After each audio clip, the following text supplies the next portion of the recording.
Hello everybody, my name is Antonella and welcome to my lupus journey.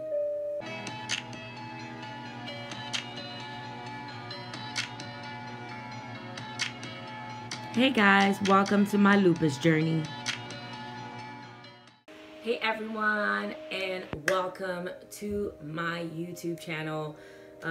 This series of episodes, I guess, is going to be about just me solely talking about my lupus journey and what I'm going through. If you have not already seen the intro video, I would suggest that you go and watch it. The link will be below. So guys, you definitely have to forgive me for the other video. I was so exhausted, like so tired, and but I just managed to do the intro video just because I really wanted to start these episodes of my lupus journey with you all. So yeah, just now I feel rejuvenated. I feel a lot much better than how I felt yesterday. I got to sleep, but not too much, but I feel a lot much better. So just to get started here on part one, so I'm going to break it down. So part one of my journey, and this is going to be before the diagnosis. If I could look back, it was in high school. So in high school, I do remember having very dry skin. As I stated, during high school, that's when I can actually remember when I started showing signs of just issues. And it started with my skin, period. And I remember and throughout the high school, I remember having like really dry skin, flaky skin, itchy skin during the winter time. And so for me, track, actually that was way before. I was in freshman year, but I kind of stopped because I started having asthma. And then later on, I started going into dance, cheerleading, I think. I was in the auxiliary team. I was in a band as a majorette, and I used to love doing that. And so that kind of ended altogether like senior year. I just kind of stopped all these activities, and I was having just breathing issues, but it wasn't as bad yet. It wasn't as bad. I didn't have like an asthma pump or anything like that. So that was just that. After high school, I got married, like straight after high school. And so from there, again, I was still having the skin issues. And that's when I started showing more severe signs of lupus. And so, again, it was just my skin at that point.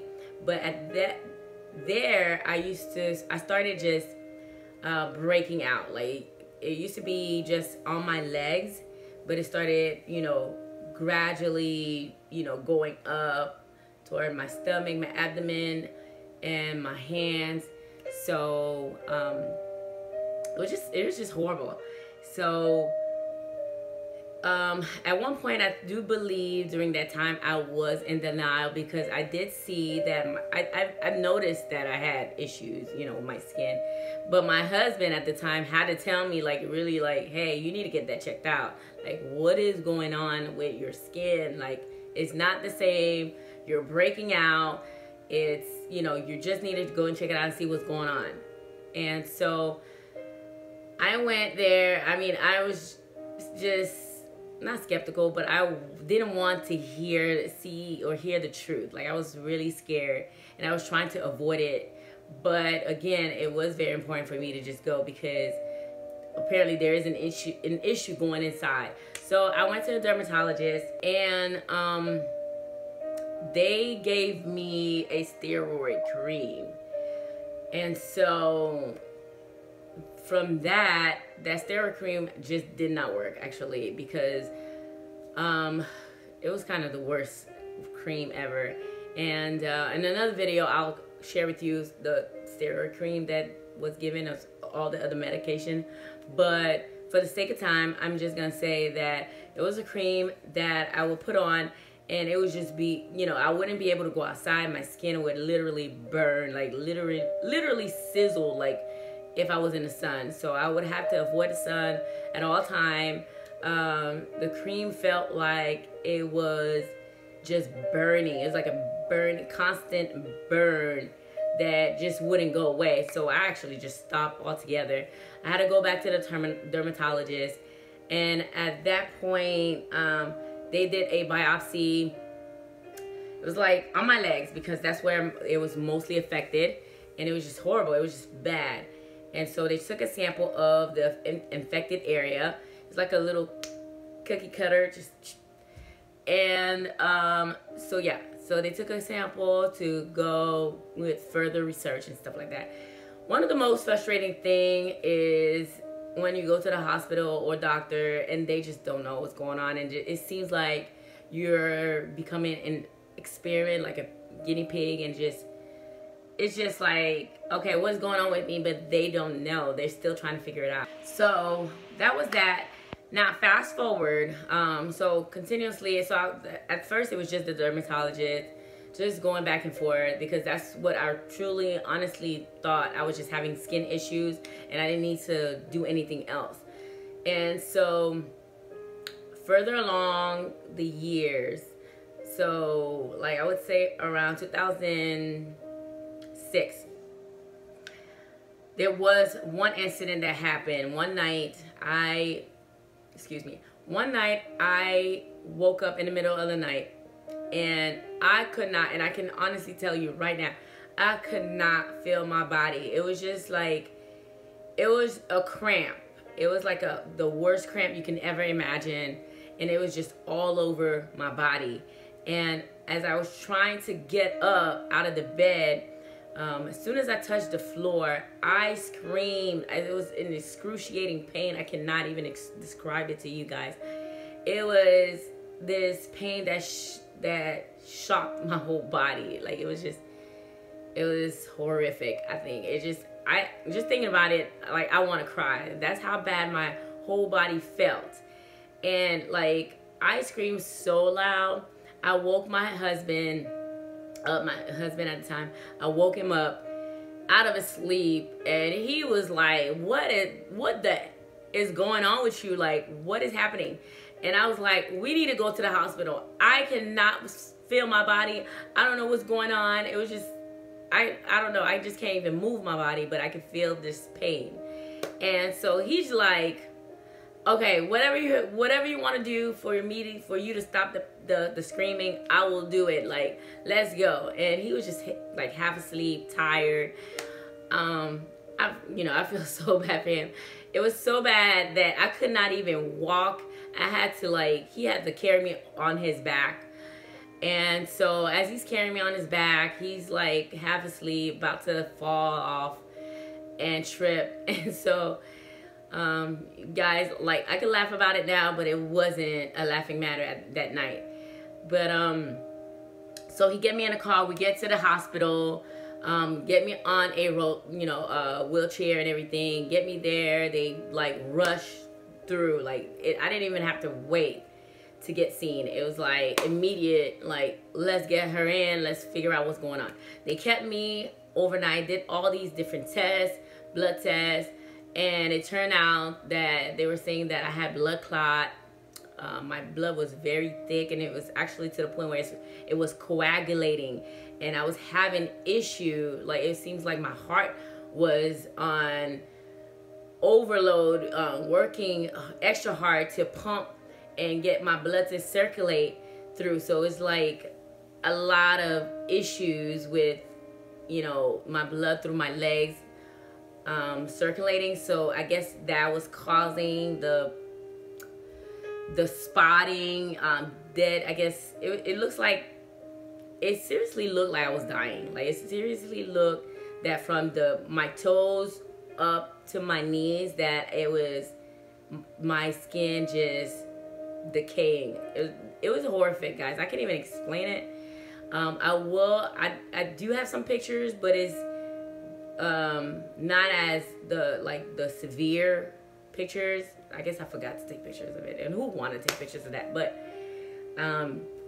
anyways, yeah. So they put me on blood thinner. I think it was baby Tylenol, because I couldn't get like high dosage. So they put me on blood thinner, and they gave me some pain medication.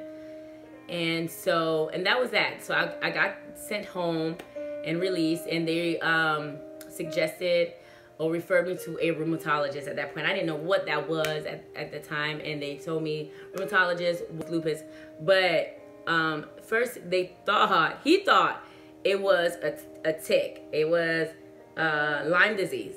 He felt that I was bit by some type of tick or whatever, and that created some type of allergic reaction. So that was the first thing. And so he gave me medication for that, some type of